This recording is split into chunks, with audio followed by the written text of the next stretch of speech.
into the box score. Terry Collins along with Justin Mauldin and Nick Noakes turning all the buttons correctly, I might add. As welcome into the show, and Justin, ball night in, night out. If you want to go see a game somewhere, for sure. Listen, when we go through these games and these schedules, don't matter if it's Thursday, Friday, Saturday, Monday, Tuesday, Christmas tournaments galore coming up. There's something, and there's going to be balls on bouncing on courts all over the place. DTC Christmas Classic at Gordonsville's next week. You can pay one admission and watch ball from 9 a.m. to 9 p.m. Now, that's a Nick Noakes junkie for basketball for sure. But still, you can watch 12 hours of basketball on 3 days, on the 20th, the 21st, and 22nd, which is Wednesday, Thursday, and Friday over at Gordonsville High School. Speaking of our game of the week, let's look at the Cannon County at Smith County game that happened last Friday night at Bill Lander Gym in Carthage. The Lady Owls got a big win, 51-43 over Cannon. That game was tied or close to tied at the end of 3. But then Smith County with Chloe Collins getting 15, including 3 threes, and Marissa Spivey 14. Justin, you and I got to see that game. A big fourth quarter from Smith County. A little bit surprising that the Lady Owls get the win.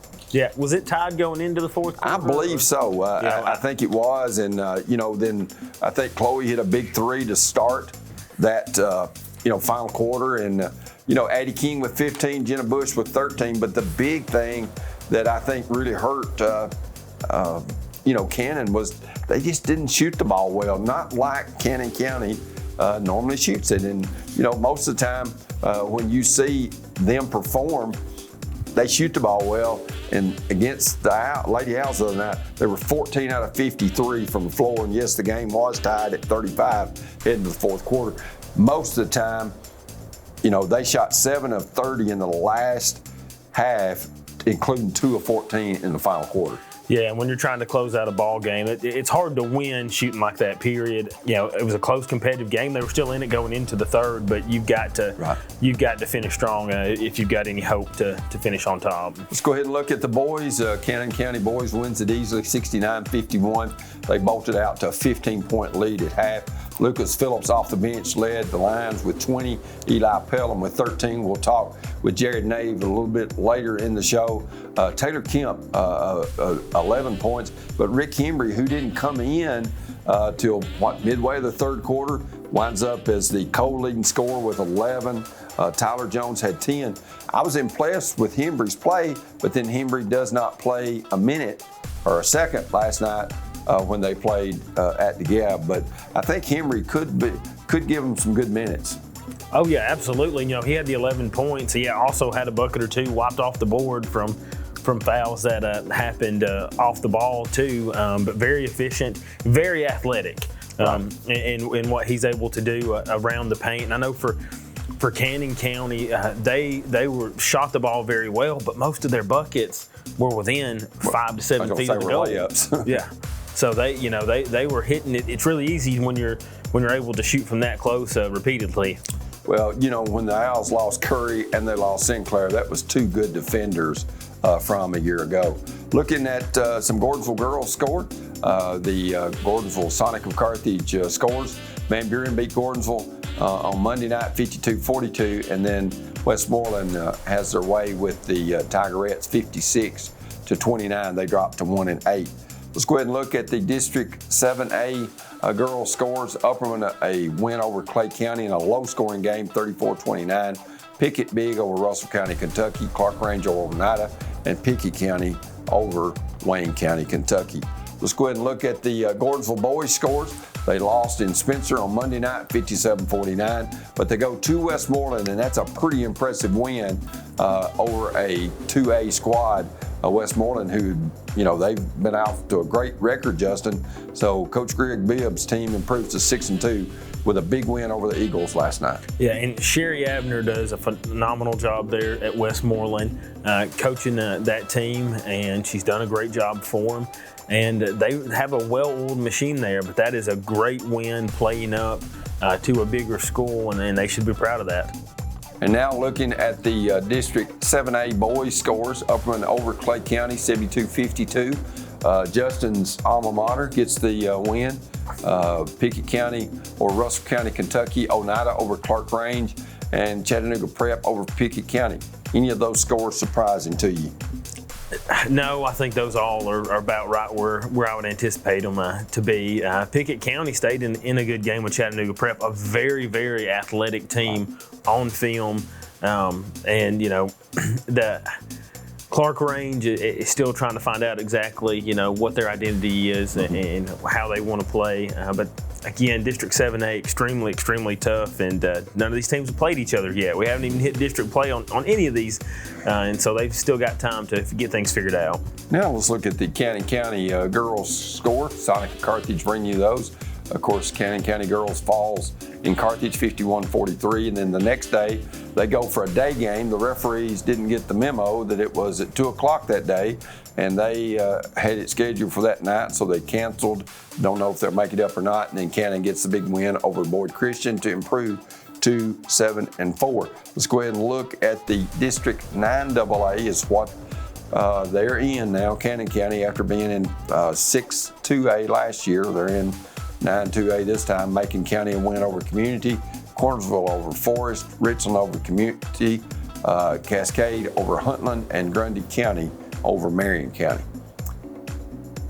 Let's go ahead and look at the Cannon County boys. They get the big win over Smith County.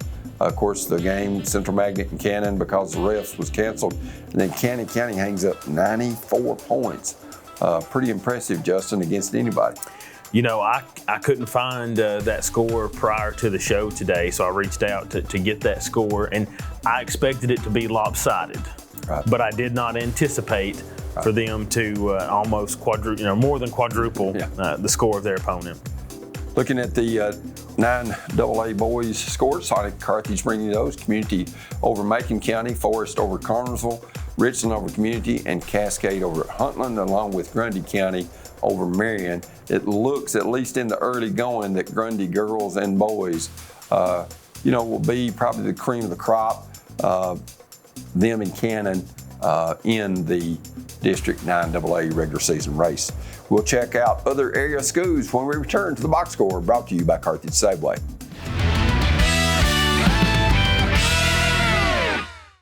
Your trusted friend for all your grocery needs in Smith County is Carthage Safeway, your home-owned and home-operated supermarket. From the delicious USDA steaks in their meat department to the freshest produce around, Carthage Safeway is proud to serve you and your family. Todd and Angela Skurlock and everyone at Carthage Safeway are always there with a friendly smile and a helping hand. Great service, prices, and selection. That's Carthage Safeway, 80 Dixon Springs Highway, Carthage.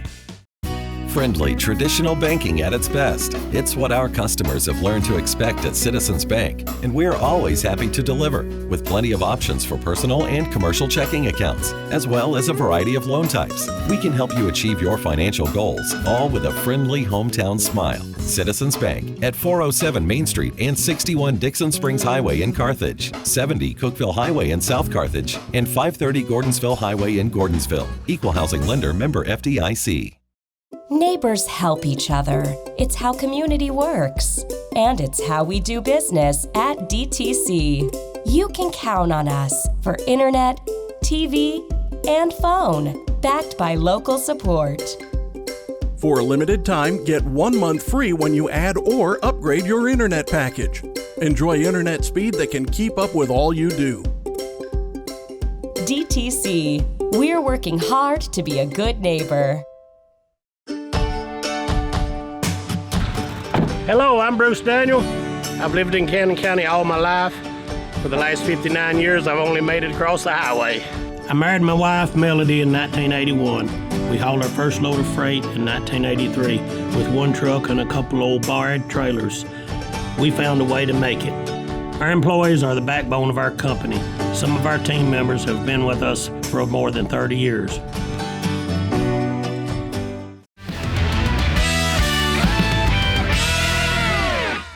Welcome back to the box score. Terry Collins along with Justin Mauldin. And in this second segment, we're going to look at some more area teams and their scores.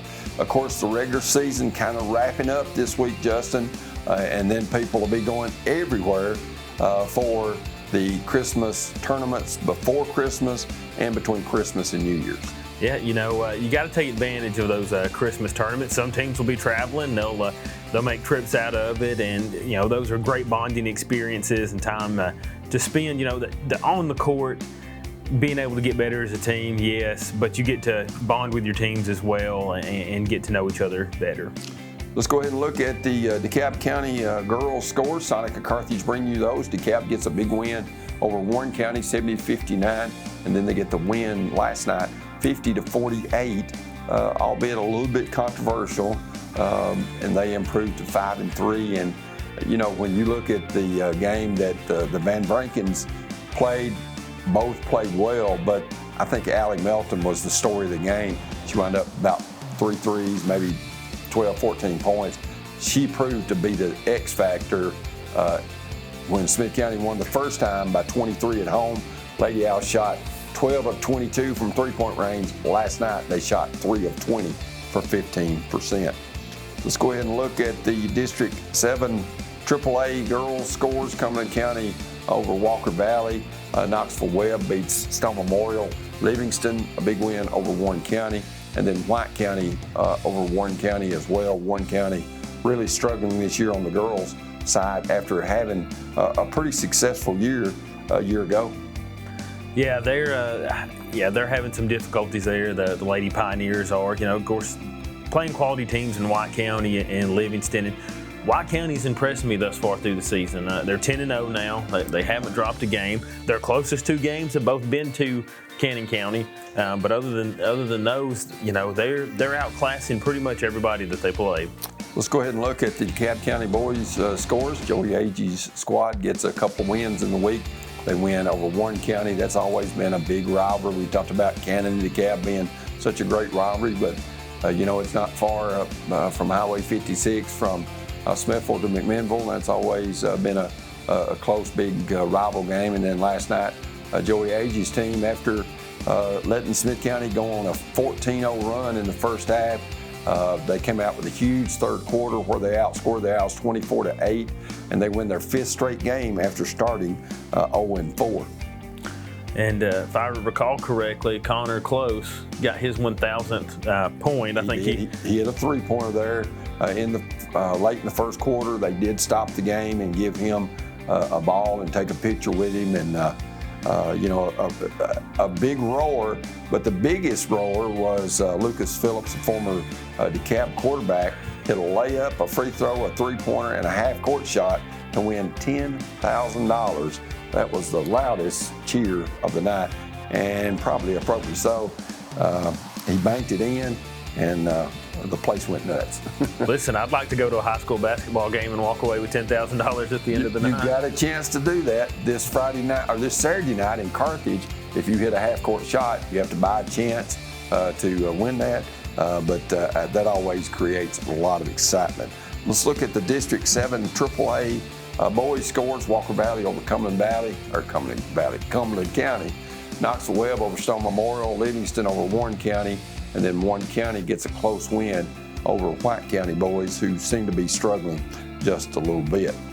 Let's go ahead and look at the Sonic and Carthage Smith County girls scores. Matt Farrell's team had reeled off 5 straight with a win over Cannon County at Bill Landers Gym. They outscored Cannon County by 16-8 in the final period to win it 51-43, but then they drop a tough one, 50-48, but the loss compounded by the fact Emory Jones, a freshman, goes down for a high ankle sprain. Justin, she may not be back till the first year. Claywell was already out with an ankle sprain, plus 2 Lady Owl seniors, Aaron Enoch and Marissa Spivey, fouled out. So Matt Farrell had to go way down his bench to finish the game against DeKalb County. Yeah, I knew that game. I'd followed it. I wasn't there to see it, but I was following it online. I knew it was back and forth and close. I think it was tied first, second, third quarter at the end of each of them. And, injury bug bites you, and, costly mistakes with the fouls. And really testing Coach Farrell's depth already, and but that'll be beneficial to them. Get some high stakes experience for some of those other players that may not see the court too often. Watertown girls score. Sonic of Carthage bringing that. Only one this week. Watertown gets the win over Red Bowling Springs to improve to 4-2. Those 6 games, a lot fewer than most teams have played. Let's look at the district 5AA girls scores. You got York big over Oakland. Jackson County beats Red Bowling. Jackson County a much improved team. York Institute over Cookeville, and then Trowser County over Monterey. You know, the York girls continue to impress, especially with the difficulty of their schedule. Their non-district schedule is extremely tough, and they're preparing themselves. When they come in, they want to make a run at that state tournament again, and I think they want to leave more than just a run and want to leave no doubt in everybody's mind. Of course, they lost in the first round to the eventual state champion last year in Murfreesboro in the Glass House. Smith County boys scores. Of course, they only have 2. They lost on Friday night in our Huff and Puff trucking game of the week, 69-51 to Cannon County, and then they go on the road to Smithville. They lost by 10 at home, 59-49. They lose 66-56. Jordan Parker, a huge game for DeKalb. I think he had like 23, 24 points. Connor Close, a couple impressive dunks there in the fourth quarter, but the Owls right now struggling to be consistent. Yeah, I know you mentioned Jordan Parker. He's one that I know Coach Agee is glad to have back this season that he missed due to injury last year, and he's one who wasn't able to be in the gym as much as they would have liked prior to the season for football. But he's come on and he's a team leader for them, and he's doing very well. And talking about Smith County, their inexperience, their youth. A lot of these guys, and we'll talk to Coach Sanders here in just a moment, that contributes to it. But the amount of those young guys who are getting significant time, whether it's starting or playing significant minutes, is going to work out well for them as they're able to get more acquainted with the system and the pace and play of the high school game. 4 freshmen going to log a lot of minutes for the Owls. Let's look at the Watertown boys scored. Only 1, Red Bowling Springs. They're a senior-dominated club. They win 75-54 over Coach Kevin Honeycutt's Purple Tigers as Watertown drops to 1-7. Let's go ahead and look at the 5AA boys scores. An impressive win for York to beat Oakland, a team that's at 4A level. York's at 2A, and they win 62-60 in overtime. Yeah, and again, we were talking about the girls earlier out of Jamestown, but talking about the boys, and again, these difficult games, even lose, they lost quite a bit to Cookeville, but again, being able to get the experience in those big games against those quality opponents is going to pay off once district play starts. Jackson County and Red Bowling just a hop, skip, and a jump away from each other, and Jackson County girls much improved under Jim Brown, wins at 55-54. Cookeville gets the 28-point victory over York last night, and then Jackson County gets a win over Macon, and then Trowser County gets the win over Monterey. So as you look, district for the most part has not started for teams thus far, but that's right around the corner, because once we get this week over, then you've got a couple of weeks of Christmas tournament, and then you got the first of the year for district play. We'll have an interview with Smith County's head coach, Trey Sanders, when we return to the Box Score, presented to you by Carthage Safeway.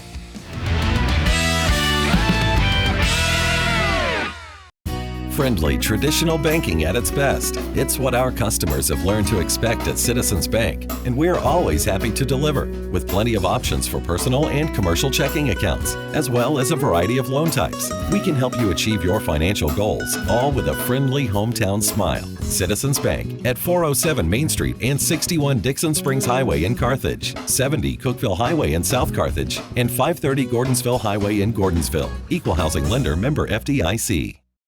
There are some services that you don't need every single day, but when you do, you need them fast. That's the kind of service that Roto-Rooter provides. Owned by the Watson family, Roto-Rooter is your next licensed trusted plumber with quick and dependable plumbing and drain service for those in DeKalb, Smith, and White counties. They can do it all and on your schedule. So go ahead and call the plumbing and drain experts of Roto-Rooter today. 615-215-7686. If you're a commercial driver looking for a company to call home, Huff and Puff Trucking is the company for you. Our employees are professional and dedicated individuals that take pride in what they do. We offer an outstanding pay package with a dispatch structure that maximizes your home time. To learn more about a company that knows you by name and treats you like family, call us at 1-800-965-5033 or visit our website at huffpufftrucking.com.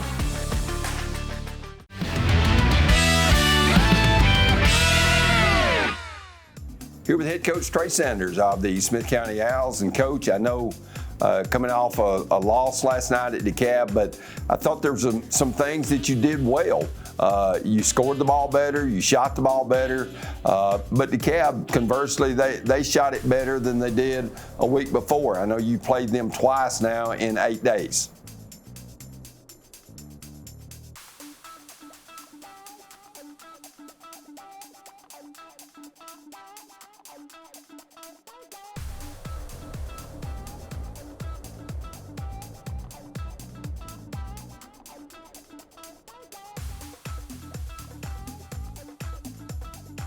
Coach, one thing that's been an interest of me since I moved into Smith County is you've been on the sideline of the Smith County School for over 20 years now, since 2001. I guess one of the big questions is, for a coach that's been doing it for so long, and specifically been doing it in one area for so long, is what's the key to your longevity in coaching here in Smith County? Well, I mean, I think that again, just being able to be around the kids and just in their everyday situations, as far as being in the schools and just watching the junior high kids play and things like that, and getting an opportunity to bring those kids in, and then just it's one of those things that is well, that just trying to develop that talent. Some of the kids that play, a lot of them play football, and usually for us, before we've got an opportunity to really start thriving, it's after the Christmas break, usually, because of the fact that, again, just trying to get a lot of these football guys, get their basketball legs underneath them, and just having those opportunities to play. I think we're a little bit more successful usually after the Christmas break, and I enjoy working with them. I enjoy trying to put pieces of the puzzle together and seeing if we can come up with things. And kind of like what Terry was saying, we did a little bit better job of our shot selection the other night, last night. That's one of the things that we talked about just rushing our shots and things like that. But I think it's just trying to develop the kids and try to play within our strengths and not try to do too much. And so I think that hopefully that's got something to do with it.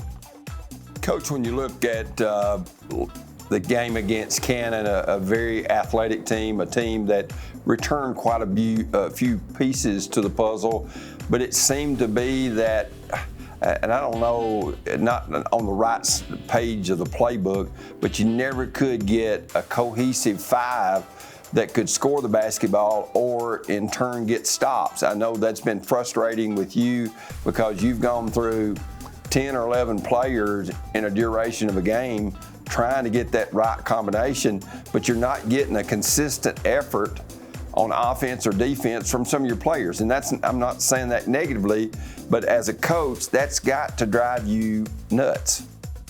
No, you're exactly right, and that's the things that we've been trying to emphasize and focus on, and tell the guys that we'd like to be able to try to play 8 to 10 guys if need be, but if not, we're going to try to find the five that's playing well together at any given time. And our problem has been those, like you said, we're just not having any consistency right now. I mean, we might get one person that might score 15 to 21 game, but then might not score. That same person may not score 4 or 5 for the next 2 games. something like that. But that's been with everybody that we've been playing, on our bench. And same thing on the defensive side. We're switching up defenses, and it's nothing that we work on those things every day. Talking about how that our man-to-man principles, they'll apply and roll over into any kind of a zone that we play. But it's like I tell them from one night to the next. I said, I don't know what defenses that you want to play because we don't play any of them sometimes. So I don't know, but I thought that we had a much better effort last night all the way around. It's just we had that third quarter stretch there of about the first 6 minutes in which we only scored a point, and that you're just not going to beat many teams, when you have those kind of lapses. And we were able to then we outscored them in the fourth, and made a pretty good run to come back and cut it to 6, and late in the game, but then kind of ran out of gas. But it's one of those things. For us, we're trying to find that consistency and trying to find a combination of people that we feel work well together and play well together. And it's one of those things that, again, our schedule for the first half of the year has been pretty tough. And we like that. We wish that we would have, had a little bit better results with some of the games that we'd played, going into the Christmas tournaments. And then as we start up the district schedule, the first of the year, we really feel like that the games that we have played up to this point are going to help us come January, and then get us ready as we go down the stretch and get ready to get into tournament play. Coach, you've got quite a few freshmen on the team, double-digit number of freshmen that are on the team. Many of those are playing, starting, contributing in some form or fashion. And so how do you see their development going, and what do you need to do to get them to be the future of the program, and how do you see them affecting the future of the Smith County Owls program? Well, I think what I need to do is remain positive with them and try to keep them positive. They've coming from a situation where they've played in junior high and they've pretty much dominated and been able to do some things at the junior high level that they're just not able to do right now at the high school level. But at the same time, they're progressing. They're growing, mentally as well as physically. But they're learning to play at a different pace. They're learning to play a little bit more physical, and just learning to play under control. That's the different parts of I think the transition from junior high to high school. But I'm real pleased with what we've seen out of these guys so far. And like you said, we've got basically four freshmen that are contributing heavily and playing. And there's at some point in time throughout some of the last 4 or 5 games that we've had, we've had 3 freshmen out there on the floor at one time. And you're gonna take your lumps sometimes. They're gonna make some freshman mistakes, but then at the same time they're playmakers, and they're making things happen for us. So it's one of those things that we know that we just have to understand and just coach them up and keep trying to instill in them that they're doing good things and just remain positive with them, because it's one of those things I always try to make sure that I let a kid leave the gym on a positive note. Things might not have gone well for them, and they could be down on themselves a little bit, but and it can be from the fact that they just maybe not have played well, or me chewing on them a little bit. But then at the same time, I want them to leave with a positive memory or a positive experience. When they get out of the gym, so that it doesn't look all bad for them, because they're doing some good things. Coach, when you look, I know there's a possible addition of a very outstanding junior high player. Didn't play his freshman or sophomore year, but I think Bennett Gammon is looking maybe at coming back. And Coach, I feel like, Bennett's a great athlete. Of course, he's an outstanding pitcher on the Owl baseball team. He's a player that could help you come first of the year. Well, it's funny you say that, and the news travels fast. But yeah, he actually had his first practice with us today, And he's going to be a guy that's going to be able to turn things around for us, I think, a little bit as well. He's physical, shoots the ball well from the perimeter, handles the ball well, sees the floor well. He's already done a lot of good things in just one day of practice. It's one of those things that he's coming in. We're not going to rush him too much, and probably actually not really look to try to play him any until the Watertown Christmas tournament, which that'll give him 3 games to kind of get in and play a little bit before we start against Monterey the first of the year. But yes, talking with my assistant coaches, we were talking, and I said it's kind of like I feel like it may be kind of like the Hoosier movie, in which that when Jimmy Chitwood comes back, said with Bennett coming in, that's another piece of the puzzle there that can help us and really I think propel us and get us to another level. Coach, here, regardless of where you're at right now in the season, come Saturday, inside Bill Landreth Gymnasium, you're going to have the Gordonsville Tigers come in, be the visiting team facing them for the second time this year. And I know nothing else matters at that point. The records don't matter because that rivalry means so much.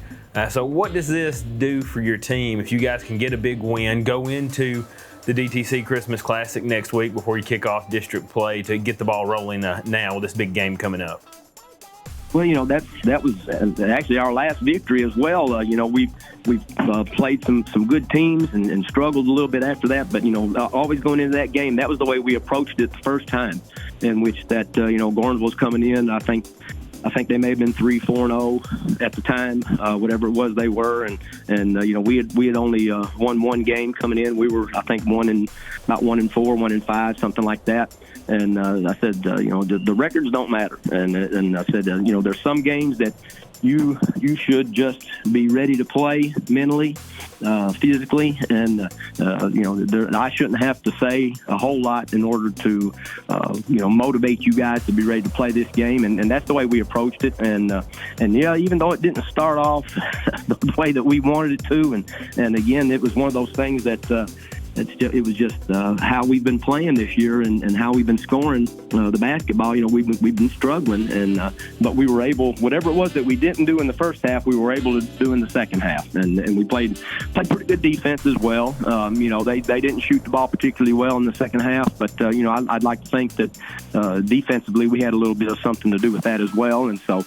We've already started our game prep, even though we got a game with Beach Friday night. It's one of those things that we're going to play that game, but we're kind of save what we've got and focus on Saturday. Well, Coach Trey Sanders, we appreciate you visiting with us. Best of luck to you and the Owls, and Merry Christmas to the Sanders household. I know you being a grandpa now, I am sure that the budget for Christmas has definitely gone up, right? Well, yeah, it gets a little bit tighter, but the more the merrier. But we enjoy each and every one of them, and thank you, Terry, and appreciate you guys calling, and Merry Christmas to y'all. And we've been visiting with Owls head coach Trey Sanders. We'll have an interview with Jared Nave, the head man for Cannon County, when we return. As we remind you, you're watching The Box Score, brought to you by Carthage Safeway.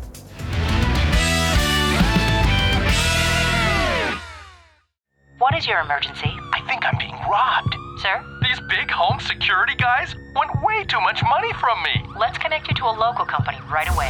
It's a crime what big national companies charge for home security. For just $49.99, get a system with a touch keypad, 3 window or door sensors, motion detector, key fob, and standard installation. Help is on the way, sir. Oh, thank you. Switch now and save. Call or visit DTC Security online today.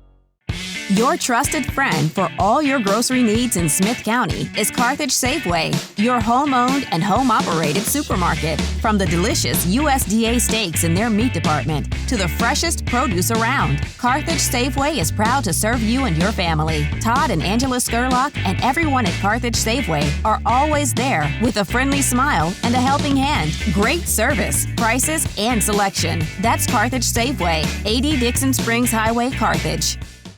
There are some services that you don't need every single day, but when you do, you need them fast. That's the kind of service that Roto-Rooter provides. Owned by the Watson family, Roto-Rooter is your next licensed trusted plumber with quick and dependable plumbing and drain service for those in DeKalb, Smith, and White counties. They can do it all and on your schedule. So go ahead and call the plumbing and drain experts of Roto-Rooter today.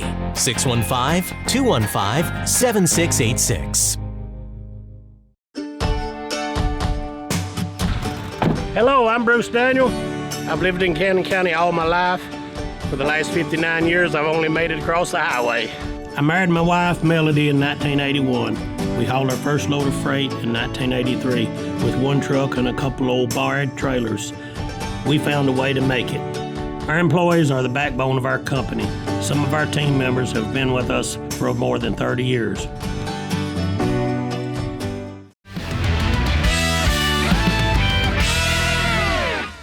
Here with head coach Jared Nave of the Cannon County Lions. And Coach, I know you've been busy on the hardwood. You faced a former district foe in Smith County on Friday night over at Al's Gymnasium. Got a big 18-point win. I thought Lucas Phillips came in off the bench. He scored 20 for you and was a big spark in that victory.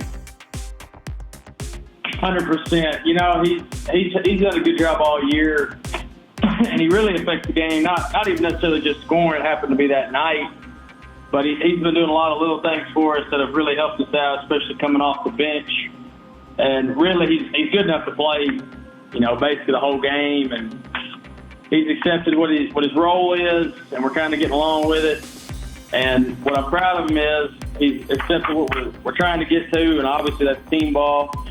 And so him scoring is just a reward and a payoff of him just working hard and staying in the boat and doing exactly what we're asking him to do. Coach, I've got to know what your secret sauce is to the efficiency of your team shooting from the field. You guys played against White County and shot 67%, and then you shot 60% against Smith County. And 60% is impressive in one game, let alone back-to-back games, shooting as well as y'all have been. I mean, how are y'all able to do that and just be so efficient night in and night out? Well, I guess I would tell you that there's no secret sauce. Coaching. It's really just getting in the gym and it's putting the time in. It's, you know, it's everybody asks, you know, I want to be a shooter. Well, I don't want you just to be a shooter. I want you to be a maker. You know, I look for makers around here. So, you know, getting in the gym, putting shots in, putting the time in, and, you know, a lot of that, you're not just doing that, but it's taking good shots, taking quality shots. I don't need you falling out of bounds or fading away, you know, just taking bad shots. You know, you may make one or two of those, but if you're taking quality shots over and over and over, man, it's almost like magic. It just seems like your percentage goes up when that happens. Coach, everybody knows about A.J. Armstrong, Theo Winters, Antonio Jones. That's kind of household names. Eli Pelham, of course, unfortunately got hurt in the postseason last year for you. But, Coach, you returned 4 players right there that have a tremendous amount of starting experience and experience on the floor. Just how key is that in getting off to the great start that you've gotten off to? Sure, and, you know, you can add that other name, Lucas Phillips, who come off the bench. He was starting for us last year, and like I said earlier, you know, he's doing whatever we need to do. And, of course, bringing everybody back, that really doesn't, I would say, guarantee you anything, you know, of course, just because you bring them back. And it's still just work. I mean, it's just getting better every day and not being satisfied with, you know, whatever the game plan was that we did and executed. And, you know, especially moving towards Friday, playing DeKalb, so they've already beat us once. So we have to figure out a better way to execute the game plan and trying to get another one on Friday night. Coach, you've got that experience coming back and kind of piggybacking off that previous question. You've got your first year under your belt. You're entering in at the beginning of your second season. How important is it for you to get the experience of being now a second-year head coach instead of a first-year head coach in Woodbury? Well, I would say this. it's more of, you know, the players kind of getting more comfortable of what we're trying to do, and everything's not just so new to all of them. You know, whether it's practice or how we prepare for games or how game day looks like, they've already experienced, you know, the 1 year of it from last year, and so this year they kind of expect, okay, this is kind of what we expect, and this is the expectation. This is a standard that we play at, and, you know, if you can't play at it, we'll find somebody else who can. So it's, you know, obviously that does help being there last year and hopefully just to continue to build, you know, year after year that I'm here. So, Coach, when you look at Cannon County, I'm always impressed when you play at home. We had your counterpart, Ashley Patrick, on earlier, and she talked about what a special place that Robert Harris Gymnasium is on a home game. Rarely do you ever go over there that you can get a seat. I can testify to that because when I do DTC and I do radio, I've got people within 6 to 8 inches of me, you know, because y'all are all packed in there, and makes quite a great atmosphere for high school sports and for basketball when you play at home. 100%. You know, obviously the kids feed off of that. There's really not a better feeling, especially for the kids that play and just the whole crowd. When they walk out there, especially in warm-ups, and they see the crowd and it's just full. And I do think it is, you know, whether you believe it or not, I do believe it is a competitive advantage, especially that the fans all come out. And, you know, when the game tips off, I would say, you know, there's not a whole lot to do in Woodbury. Let's all go to the game.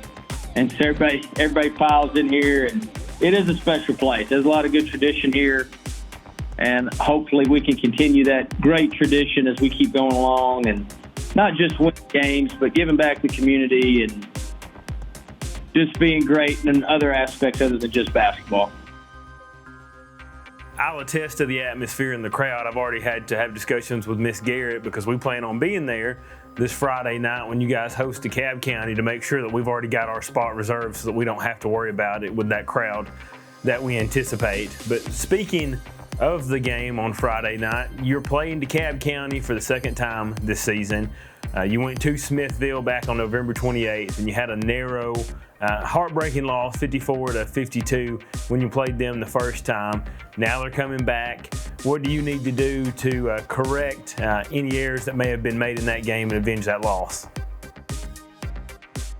Well, first, respect to Joey. I mean, he had the boys going over there, and, of course, in their home gym. And it was packed over there, just as I believe it will be on Friday.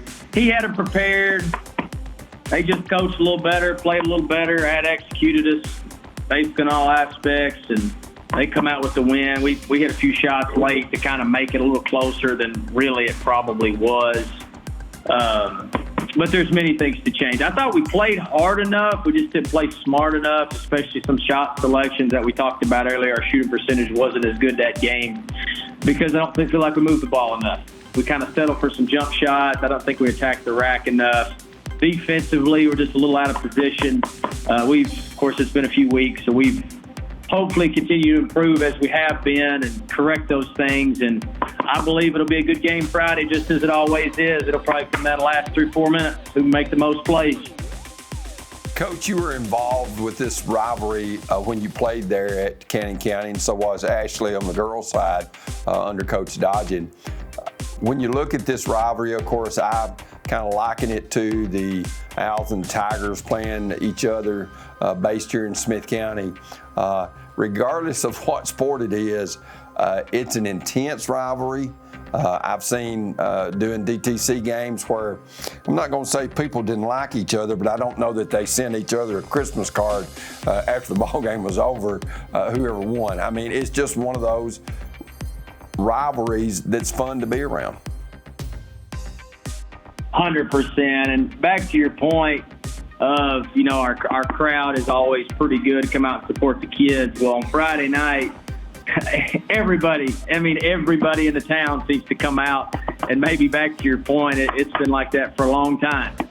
And it kind of makes it even more fun, you know, especially Friday night when we walk in and the Cavs got their cheering section and Cannon's got our cheering section, and it does make it fun. I mean, that's supposed to be the experience of high school basketball. You want everybody out, everybody supporting, especially communities at both ends, and especially since we are so close, we're within 25 or 30 minutes. And I believe a lot of the kids, a lot of our kids know DeKalb kids, so it's kind of a friendly grudge match, I guess you would call it, since everybody sort of knows each other. So, again, it should be a good game Friday night, and I'm excited to get out there. We got to prove ourselves. They did beat us last time. Speaking of the rivalry and the competition between the two schools, this past Saturday you guys had your border battle alumni game for the first time between DeKalb County and Cannon County that was hosted in Smithville. I spoke to you before the game in Carthage this past Friday, and you said that you were going to try to make it but didn't plan on playing. But after your game against Central Magnet ended up not happening, I was hoping maybe we'd see you lace it up to give your athletes some film on what it actually looks like to play basketball. No, that would be the film of what not to do. That would be lazy on defense, take a lot of bad shots. That probably wouldn't be a good idea. I did hear Cannon, both boys and girls, did come out on top on that. They did, 39-33 on the girls' game, and then the guys, I think it was 66-46. And there was a Nave guy that played, didn't have a whole lot of hair like me, Coach. Any relation? Yes, he is my little brother, and he is also on the coaching staff, obviously. And he's been very beneficial to be on the staff, and I was glad he got to go play. And I told him, I said, I'm not quite retired yet, but I said, I'm getting closer and closer to that part. But now I was wanting to come, and just stuff didn't work out and make it. But he did tell me on the way home, he said, Coach, he said, I'll show you how to win down here at Smithville since we could, obviously. All right, Jared, one final question. When your coaching staff came out Friday night, everybody was decked out to a T. Was it because DTC was there, or is that how you dress every game? I'm kind of more the old school mentality. When you show up to a game, you look nice and you're supposed to be there. And hey, I'm all about shirt and ties and a coat. And no, we'll do it every game. The only time you won't see us dressed is probably at a Thanksgiving or Christmas tournament. I'll give the coaching staff, a little bit lighter. You can go polo and dress shoes. But no, I'm kind of more the old school. I grew up, my favorite college team was Duke, so watching Coach K, always in the suit and ties, and I always just thought that was classy look, and I guess I hadn't got out of my old ways. Well, Coach Jared Nave, we appreciate you visiting with us, and you look the same as you did when I called your games on radio a few years ago, and now all of us can't say that. But best of luck to you and the Lions. Good luck on Friday night when you host DeKalb County in the Huff and Puff Trucking Game of the Week. Terry, Justin, thank you all very much. Always a privilege. And we've been visiting with head coach Jared Nave of the Cannon County Lions, and we'll have more of the box score when we return, presented to you by Carthage Safeway.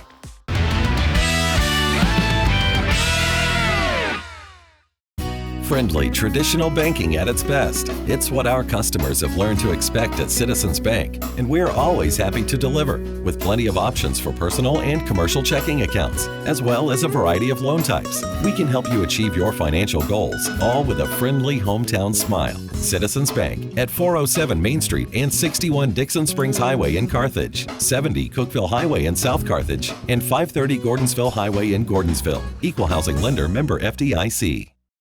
There are some services that you don't need every single day, but when you do, you need them fast. That's the kind of service that Roto-Rooter provides. Owned by the Watson family, Roto-Rooter is your next licensed trusted plumber with quick and dependable plumbing and drain service for those in DeKalb, Smith, and White counties. They can do it all and on your schedule. So go ahead and call the plumbing and drain experts of Roto-Rooter today. 615-215-7686. Your trusted friend for all your grocery needs in Smith County is Carthage Safeway, your home-owned and home-operated supermarket. From the delicious USDA steaks in their meat department to the freshest produce around, Carthage Safeway is proud to serve you and your family. Todd and Angela Skurlock and everyone at Carthage Safeway are always there with a friendly smile and a helping hand. Great service, prices, and selection. That's Carthage Safeway, 80 Dixon Springs Highway, Carthage.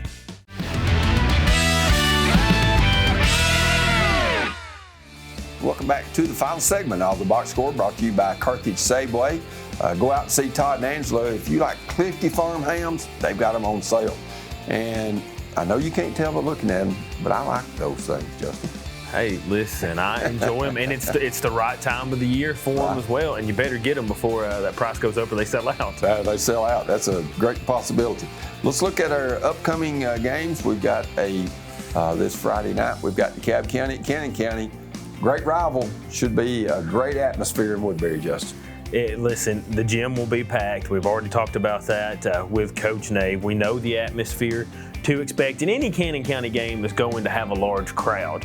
But when you've got a common opponent, a border rival coming in, I think he said, it's a friendly, fierce rivalry.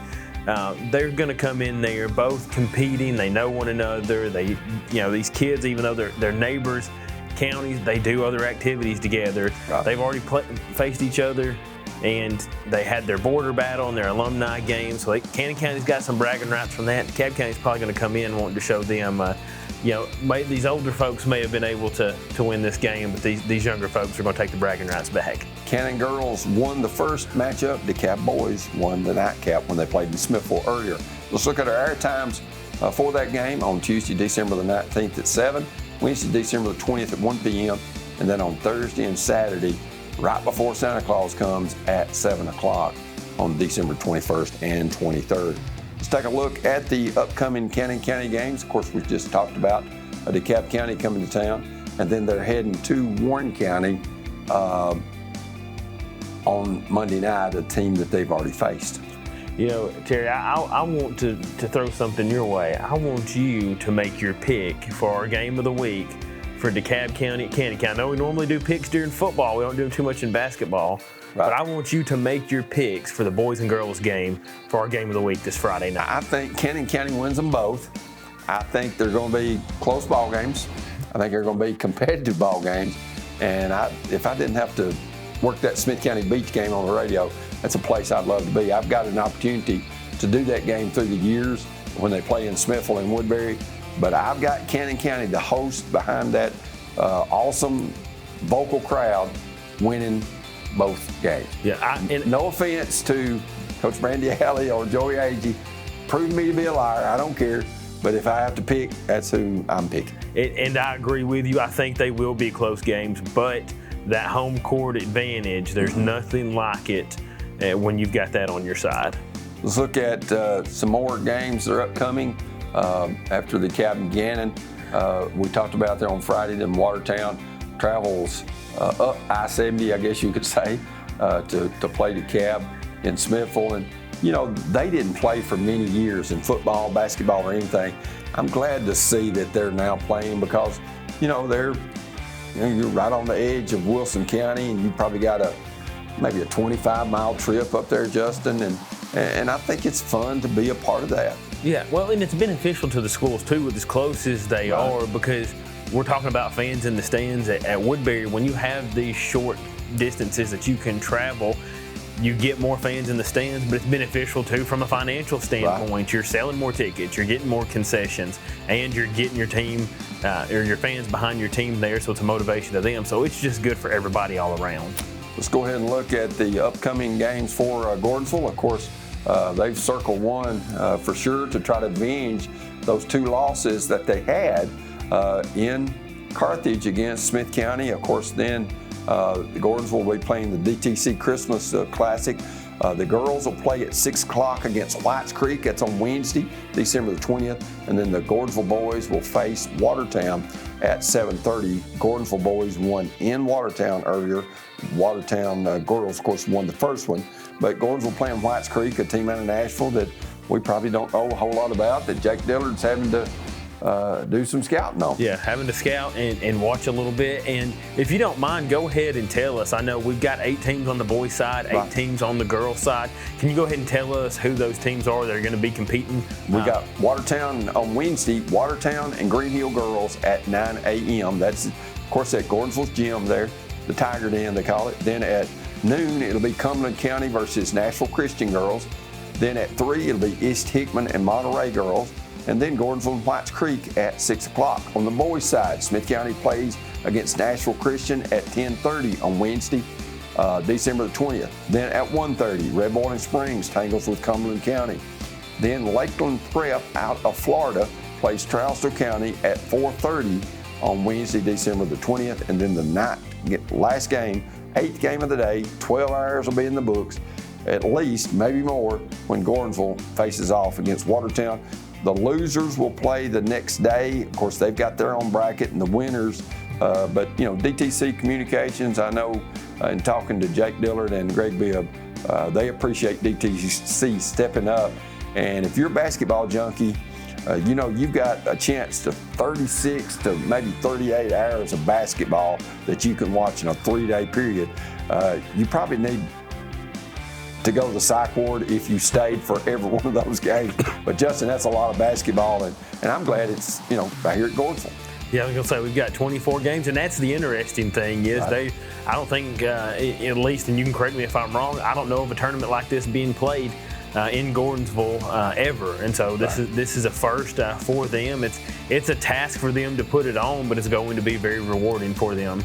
Definitely should be. Let's go ahead and look at some more upcoming games as we look at what Smith County's got. Of course, Beach, a team that Smith County has never played, to my knowledge, in the regular season. Beach and Smith County girls played about 1981 in the region tournament. I think that was my freshman year in Livingston. That's when they were in the corresponding district out of the Lady Owls. And if I remember right, Smith County girls beat the Beach Lady Buccaneers, but they've got 2 outstanding clubs. Of course, they're at the 4A level. And then the Battle of Smith County over at Bill Landreth Gym on Saturday night when Gordonsville comes to town. And Justin, that's always fun to be a part of. Listen, that's bragging rights. We talk about these schools that are close to each other down the road. Well, these schools are on opposite sides of the river. You talk about competing against each other in everything, but you've got families that are on different sides. You've got friends that are on different sides. You got people that go to church together on different sides. So and you got grandmothers and granddaddies that are split. They've got a kid that plays on each team. Yep. So when they come in, they'll have on brown or green or something because, it's going to make the other grandchild mad if they wear the other one's colors. But that's what makes it fun and part of a great rivalry. I know in football it is as well. Let's look at the upcoming games for Watertown. They play at Lead Academy, then they go to the Cab, and then, of course, the DTC Christmas Classic. We gave you those games just a minute ago. Let's look at some notable area games that are coming up. Pope John Paul goes to York. That is about a 4-day trip. No, it's about, say, 2 hours and 45-minute trip from Hendersonville up to Jamestown. Then you got Jackson County at Trousdale County. Of course, at one time, they have been in a single A district together or region together. Now they're in both at 2A, but they're not in the same district. Jackson County is in there with Smith County, while Trousdale County, I think, is in there with Westmoreland. You got Cumberland County at Clark Range. You got Green Hill at Wilson Central. That's always, anytime those teams from Wilson County battle, it's always a treat. You got Cookeville at Oakland, and you got White County traveling up to Spencer in a border war playing against Van Buren County. But we've got a lot of basketball on tap, DTC Christmas Tournament, and we're going to do all 8 games on Friday so you at home can view all of those. For Nick Noakes, Justin Mauldin, I'm Terry Collins. Good night from the Box Score.